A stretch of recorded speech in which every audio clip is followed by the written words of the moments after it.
Halo Sobat Sehat semua, Assalamualaikum warahmatullahi wabarakatuh. Salam jumpa kembali dengan saya Sugito di channel Berbagi Sehat, channel edukasi dan motivasi seputar asam lambung, GERD, inisiatif psikosomatis. Berdasarkan pengalaman saya sebagai orang yang pernah menderita asam lambung, GERD, inisiatif psikosomatis. Harapan saya khususnya kepada teman-teman yang masih dalam penderitaan asam lambung, GERD, inisiatif psikosomatis, setelah menonton video ini akan dapat tersugesti dan termotivasi untuk dapat cepat sembuh. Saya bisa sembuh, insya Allah teman-teman pasti juga bisa sembuh. Badai pasti berlalu. Baiklah teman-teman, pada kesempatan kali ini saya akan berbagi seputar asam lambung, GERD, inisiatif psikosomatis dengan topik pentingnya motivasi dalam pemulihan asam lambung, GERD, inisiatif psikosomatis. Baiklah teman-teman ya, sebelum saya lanjutkan, tolong yang belum subscribe channel ini, klik subscribe dan loncengnya supaya teman-teman tidak ketinggalan konten video-video berikutnya. Dan jika suka, klik like, lalu bagikan ke sosial media teman-teman. Semoga bermanfaat buat kita semua.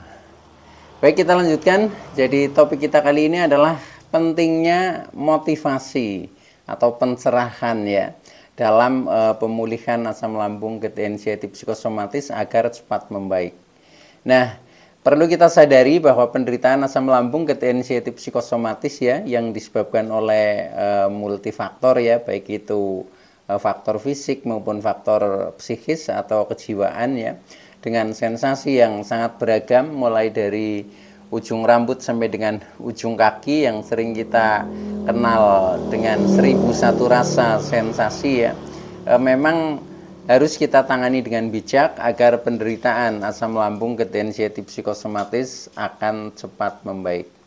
Baik teman-teman ya, pada session kali ini saya fokus kepada materi yaitu tentang pentingnya motivasi ya, motivasi atau pencerahan ini menjadi sangat penting ya. Mengapa motivasi ini penting ya? Karena yang namanya orang menderita asam lambung, GERD, inisiatif psikosomatis yaitu menderita dua hal ya. Selain secara fisik ya, tubuh ini banyak sensasi ya, atau badan kita banyak sakit-sakit yang dirasa ya. Yaitu mulai dari kepala yang mungkin sering berat ya, sering pusing, badan juga pegel-pegel ya, perut sering kembung, perih, sembelit ya, dada yang sering panas, nyeri ya, bahkan seperti kadang tertekan ya, dadanya berat ya, nafas pendek, ngos-ngosan ya, badan yang terasa tidak bertenaga atau lemah ya, sampai jalan saja sempoyongan ya. Nah itu merupakan sensasi fisik ya. Tetapi sebenarnya juga tidak terlepas dari itu banyak sensasi psikis ya atau mental ya, mental kita yang istilahnya down lah ya, mentalnya sangat lemah ya, sehingga menjadi serba cemas, serba takut, serba cemas ya, serba was-was ya, kemudian khawatir dan lain sebagainya, sampai istilahnya kita bepergian saja takut ya. Padahal dulu tidak ya. Nah, itu bepergian saja takut, kita mau keluar rumah takut ya. Sampai dengan ujung-ujungnya kita takut ya, takut kematian. Nah, itu.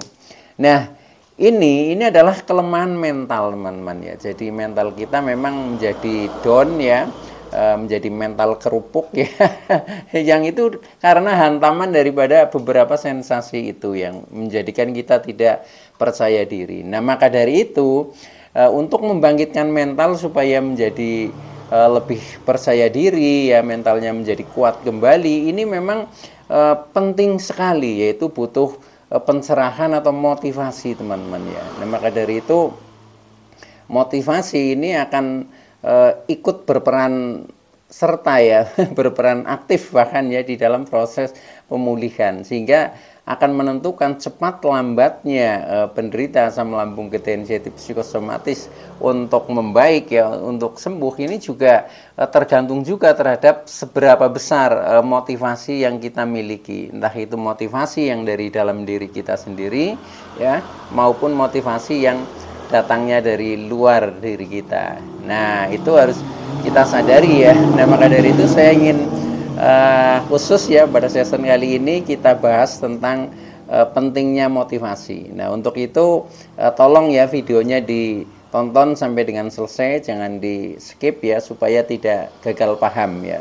Karena dengan kita memahami ya betul-betul memahami, nah akhirnya kita menjadi mudah untuk mencari solusinya. Minimal dengan kita hanya memahami saja itu sudah mengurangi kecemasan kita. Ternyata hanya seperti itu ya. Ternyata sebabnya hanya sepele dan lain sebagainya. Nah, setelah kita tahu, ini mental kita menjadi semakin kuat, teman-teman ya. Itu ya. Nah, baik teman-teman ya. Jadi yang pertama ya, supaya pemulihan kita yang terkena asam lambung ketensi yaitu psikosomatis ini menjadi cepat membaik, maka penting tentang motivasi ya, motivasi atau dorongan atau pencerahan. Nah, maka saya ingin bahas ya apa itu motivasi ya. Nah, motivasi adalah dorongan jiwa ya, dorongan jiwa untuk bangkit ya. Untuk bangkit kemana? Ya kalau kita sebagai penderita otomatis untuk bangkit menuju sembuh ya. Nah itu, maka ini sangat penting ya. Jadi obat itu tidak hanya mungkin hal-hal yang berupa materi fisik yang mungkin kita makan ya, tetapi obat ini termasuk obat jiwa ya, ini motivasi, pencerahan ya. Ini seperti itu supaya kita menjadi semangat kita menjadi bangkit ya, mengurangi beban-beban pikiran kita ya itu. Nah, itu. Jadi dorongan jiwa ya untuk bangkit menuju ke kesembuhan. Nah, itu. Jadi motivasi ini ya, ini bisa digali dari dua hal ya, atau motivasi itu ada dua jenis sebenarnya ya. Yang pertama ya, motivasi yang datangnya dari luar diri kita ya. Dari luar diri kita atau dari orang lain ya, orang-orang di sekitar kita, yang kita sebut sebagai motivasi ekstrinsik ya. Jadi datangnya dari luar diri kita. Nah, ini biasanya itu sangat dibutuhkan ketika kita sedang dalam kondisi yang titik terlemah ya, titik terlemah, kemudian kondisinya yang sedang terpuruk ya, ibaratnya kita hanya bisanya tiduran ya, mungkin hanya duduk ya, untuk aktivitas lain juga belum mampu. Nah, ini perlu sekali kita beri motivasi kepada penderita ya, nah agar menjadi jiwanya menjadi lebih bangkitnya. Ini motivasi ekstrinsik. Nah, bentuknya bagaimana? Ya bentuknya kita memberikan support ya, memberikan dorongan, memberikan pencerahan atau pemahaman sehingga nanti secara mental akan menjadi bangkit ya, atau menjadi lebih kuat ya. Nah, contohnya sangat sederhana seperti ini teman-teman. Ketika saya misalkan dalam kondisi masih banyak sensasi ya. Nah, waktu itu ketika saya sering bertemu misalkan dengan teman ya, mungkin teman sepekerjaan ya, atau mungkin ya orang lain di sekitar kita, ketika orang lain itu berkomentar misalkan, wah Pak Gito sekarang kurus ya, nah Pak Gito sekarang pucat. Nah, ketika seperti itu, ini bukan memotivasi, tapi sebaliknya membuat kita menjadi down. Ya, itu sehingga rasa-rasa kita menjadi semakin bertambah ketika kita dikatakan seperti itu ya. Itu. Nah, maka yang dibutuhkan adalah motivasi sebaliknya ya. Jadi yang membangun ya. Jadi komentar dari orang lain tapi yang membangun. Contohnya misalkan ketika saya bertemu dengan orang, walaupun saya ini masih merasakan sensasi ya pada waktu itu, nah kemudian ada mungkin teman atau orang lain yang komentar, wah Pak Gito sekarang sudah semakin cerah, Pak Gito sekarang kelihatan sudah kelihatan ya lebih energik. Nah itu rasanya senang ya, rasanya senang, kemudian ya menjadi lebih bangkit, lebih menjadi percaya diri. Nah itulah contoh motivasi yang positif itu loh teman-teman. Jadi ketika kita masih dalam penderitaan yang apa ya, ya yang istilahnya masih serius, ini penting sekali. Jadi untuk mendapatkan motivasi dari orang lain, atau ketika orang lain mungkin menjenguk kita ya, di mana kita masih dalam kondisi yang istilahnya terpuruk ya, atau parah lah katakanlah seperti itu. Ketika orang lain datang menjenguk, kemudian setelah itu mungkin ngobrol ya, setelah ngobrol mungkin mereka mau pulang, kemudian mendoakan ya, mudah-mudahan cepat sehat ya, seperti itu. Nah itu juga akan bangkit ya, jadi senang. Makanya untuk penderitaan asam lambung gejala psikosomatis ini penting sekali bagi orang-orang di sekitar kita ikut memahami ya, ikut memahami dan ikut memotivasi, memberikan dorongan agar jiwanya itu menjadi kuat kembali, akan menjadi semangat kembali, itu seperti itu ya.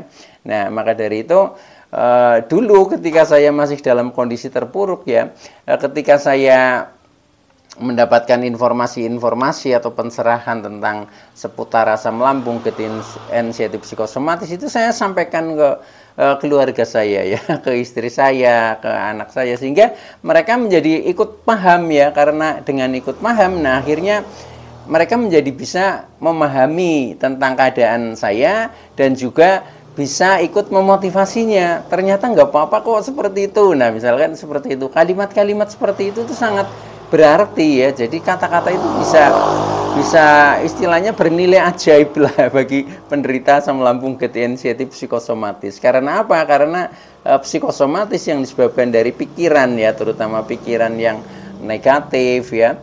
Nah ini itu memang harus dipancing dengan kata-kata ya, dengan kata-kata yang positif, sehingga ketika ada orang lain yang memberikan support, memberikan doa ya, memberikan istilahnya sanjungan kepada kita kalau kita kelihatannya sudah sehat, nah itu senang sekali. Dan ini menjadi seperti obat ya, obatnya jiwa yang istilahnya sedang drop ya, seperti itu ya, cukup dari pencerahan dan motivasi. Nah maka dari itu dulu ketika saya termasuk mendengarkan sharing di YouTube seperti ini ya, ini saya mengajak dengan keluarga ya, dengan kadang istri saya sengaja saya tonton bareng ya, supaya juga menjadi memahami. Dengan memahami maka akan mudah untuk membantu kita, itu seperti itu caranya teman-teman ya. Tuh baik. Nah maka dari itu kita supaya mendapatkan motivasi ekstrinsik atau motivasi dari orang lain yang positif, maka kita harus ini pilih-pilih di dalam kita, istilahnya membangun interaksi ya, interaksi hubungan ya. Jadi usahakan syukur dengan orang yang memiliki pengalaman tentang asam lambung anxiety psikosomatis, pasti dia akan memberikan pencerahan dan motivasinya ya. Tetapi kalau kita misalkan membangun interaksi ya dengan orang yang belum pernah mengalami penderitaan asam lambung, mereka juga kurang paham, nah itu justru kadang mereka nggak tahu dan nggak mau tahu ya, sehingga kadang kita bercerita tentang sensasi kita yang bermacam-macam saja, sepertinya mereka nggak percaya itu, dan tahunya ya kita ini orang sehat, itu seperti itu. Nah itu maka kita harus istilahnya bisa memilih dan memilah ya, teman atau mungkin saudara ya yang kira-kira bisa diajak sharing ya. Kalau mereka yang punya kompetensi atau mungkin pengalaman yang hubungannya dengan asam lambung anxiety psikosomatis ya, pasti mereka akan memberikan pencerahan, memberikan motivasi ya, dorongan supaya kita menjadi cepat bangkit. Dan apa yang dialami itu sebenarnya hal yang biasa bagi mereka yang sudah memahami ya. Tetapi bagi mereka yang belum tahu ya, belum memahami, yaitu menganggapnya itu nggak ada apa-apa, itu seperti itu ya. Karena apa? Kelihatannya kita kan kadang seperti orang sehat ya. Masa kalau sakit sampai misalkan berbulan-bulan, bahkan ada yang bertahun-tahun, sehingga mereka itu menjadi nggak percaya ya, sehingga mereka menganggapnya ya kita orang sehat. Nah maka dari itu teman-teman ya, harus kita di dalam berinteraksi supaya kita mendapatkan motivasi atau pencerahan dari orang lain yang positif terhadap kita. Nah itu sebaiknya kita memilih orang yang memahami penderitaan kita, dan syukur dia juga sudah pengalaman ya. Nah akhirnya bisa memberikan motivasi seperti yang kita harapkan. Itu ya, motivasi yang dari luar diri kita. Itu yang pertama. Yang kedua, Yaitu motivasi intrinsik ya. Jadi motivasi yang datangnya dari diri kita sendiri, teman-teman, ya. Itu apakah bisa? Bisa ya. Justru ini yang paling kuat, itu harus ada tumbuh ya dari dalam diri kita. Kita selalu memotivasi diri kita sendiri ya. Contohnya ya, saya selalu ngomong ketika sedang dalam kondisi tidak nyaman ya, saya pasti sembuh, saya tidak apa-apa, saya baik-baik saja ya. Nah, itu motivasi dari dalam diri, teman-teman ya. Itu. Jadi ya pokoknya kita afirmasikan kata-kata yang positif dari dalam diri kita. Selain kita juga istilahnya bisa punya semacam apa ya? Ya minat dari dalam yang sangat kuat ya. Contohnya saya harus sembuh ya demi katakanlah orang-orang yang kita cintai ya, keluarga kita, mungkin relasi-relasi kita dan lain sebagainya. Nah, itu harus menjadi support ya. Jadi itu jadikan motivasi ya di dalam diri kita seperti itu. Kita juga apa ya, memang harus berjuang ya. Nah, itu adalah bentuk motivasi dari dalam diri kita. Jadi jangan sampai kita istilahnya putus asa ya. Kalau kita sampai dengan putus asa lah, sudah terserah misalkan ya, terserah Tuhan misalkan. Nah, ketika sudah seperti itu ya, kadang kita nanti mental kita menjadi kurang kuat ya. Tetapi kita harus optimis ya, terus berikhtiar ya, diiringi dengan kesabaran ya, kesadaran, itu insya Allah pasti nanti juga hasilnya akan membaik gitu. Jadi yakin saja seperti itu ya. Pokoknya bangun aja motivasi atau dorongan dari dalam diri kita sendiri itu. Nah, itu motivasi yang intrinsik, teman-teman ya. Nah, kemudian di dalam kita mengembangkan motivasi intrinsik atau motivasi dari dalam diri kita sendiri, ini memang ya kerjaan dari kita sendiri ya. Jadi di saat kita mengalami penderitaan seperti ini, memang kita menjadi tambah beban ya. Tambah bebannya apa? Selain kita harus berusaha mungkin melakukan kegiatan yang semestinya ya, tetapi juga kita harus punya istilahnya aktivitas yang bertujuan untuk menjadi cepat sembuh atau cepat bangkit. Nah, itu ya. Maka dari itu kita memang harus betul-betul energik ya, energik. Walaupun dalam kondisi yang sedang terpuruk ya, bagaimana bisa energik ya, bagaimana bisa melakukan ini, melakukan itu, sedangkan sensasi juga masih istilahnya silih berganti. Nah, itu saya juga memahami seperti itu ya. Tetapi itu jangan dijadikan alasan ya. Pokoknya kita berusaha dan berusaha. Pasti nanti hasilnya akan mengikuti. Nah, caranya bagaimana ya? Caranya kita mulai dari motivasi diri kita sendiri ya. Diri kita sendiri, contohnya ya. Ini saya harus bangkit ya. Demi keluarga, demi pekerjaan ya, demi masa depan anak-anak dan lain sebagainya ya. Pokoknya itu silahkanlah memberikan alasan-alasan yang logis itu. Nah, kemudian langkah-langkahnya ya, pertama kita selalu diawali dengan syukur ya, dengan syukur atau alhamdulillah ya, menyebutkan ya contoh-contoh hal-hal yang bisa disyukuri sebanyak-banyaknya. Nah, ini biasanya saya lakukan ya waktu itu di saat mulai dari bangun tidur pagi ya. Contohnya ketika kita bangun tidur ya, supaya jiwa kita menjadi kuat, ya sudah kita langsung alhamdulillah, saya bersyukur ya, saya dibangunkan ya, alhamdulillah saya bersyukur saya masih bisa bernafas dengan lega ya. Alhamdulillah saya bersyukur saya masih bisa menggerakkan tubuh kita. Alhamdulillah saya bersyukur saya masih bisa berjalan ya, dan seterusnya. Pokoknya banyak hal yang bisa kita syukuri, termasuk alhamdulillah kita masih bisa makan, bisa minum ya, alhamdulillah kan saya masih bisa mendapatkan rezeki yang cukup dan seterusnya ya. Jadi pokoknya kelebihan-kelebihan apa yang kira-kira bisa disyukuri, itu katakan saja teman-teman ya. Bila perlu ditulis juga bisa ya itu. Nah dengan seperti itu nanti mental juga akan menjadi semakin bangkit.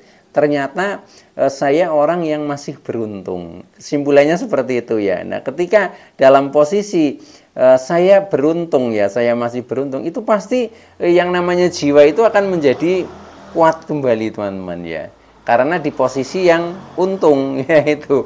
Nah itu seperti itu. Jadi setelah kita melihat beberapa hal kita ucapkan yang perlu disyukuri kita ucapkan. Nah kemudian terakhir alhamdulillah saya beruntung ya. Termasuk alhamdulillah saya semakin sehat ya, semakin kuat ya, semakin bahagia dan seterusnya. Nah itu katakan saja seperti itu. Ini untuk membangkitkan ya, jadi semangat baru teman-teman. Dengan seperti itu nanti psikosomatis ya yang tadi disebabkan oleh pikiran-pikiran negatif itu akan terkalahkan ya, tersisihkan. Nah kemudian kita baru mulai saat itu bisa mulai berpikir lebih logis, lebih positif ya, lebih baik, itu seperti itu.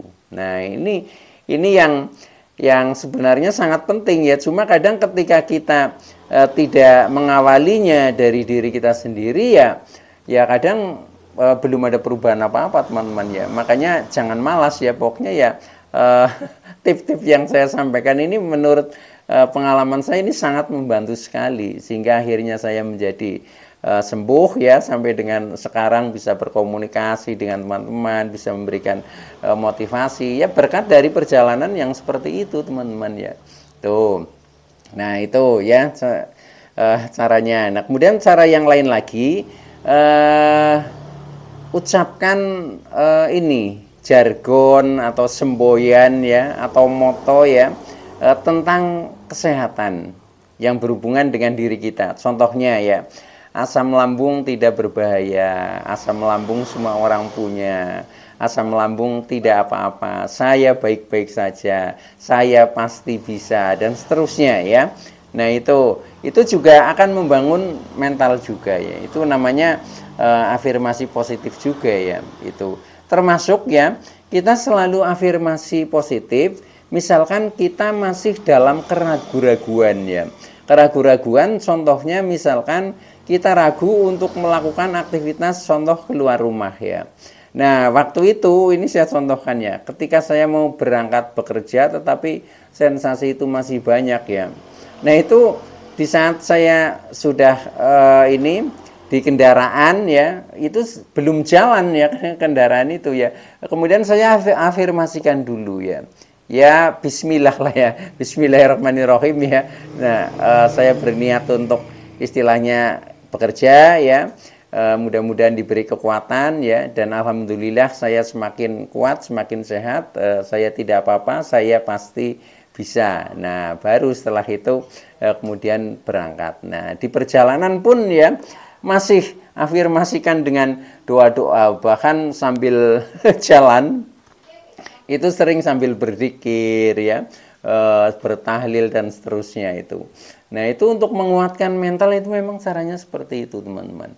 Jadi banyak jalan yang harus kita lakukan, yang penting kita tujuannya jelas ya, yaitu untuk yang penting mencapai ke kesembuhan, itu insya Allah nanti akan menjadi cepat membaik teman-teman.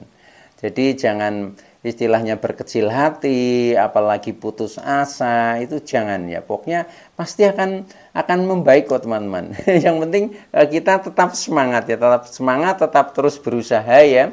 Karena memang ini butuh kita latih ya, butuh kita latih dan butuh dijadikan pembiasaan ya. Ketika sudah menjadi pembiasaan, maka hal-hal seperti anxiety, psikosomatis ya, rasa-rasa seperti itu akan terdesak ya, akhirnya akan menghilang, itu seperti itu. Yang muncul ya hal-hal yang bersifat logis ya, yang bersifat masuk akal, kemudian pikiran akan positif kembali, seperti ketika teman-teman belum terkena asam lambung anxiety psikosomatis. Baik teman-teman ya, itu dulu yang bisa saya sampaikan. Mudah-mudahan teman-teman yang masih dalam penderitaan asam lambung anxiety psikosomatis tetap semangat ya, tetap energik ya untuk berusaha bagaimana caranya agar kita menjadi cepat sembuh ya.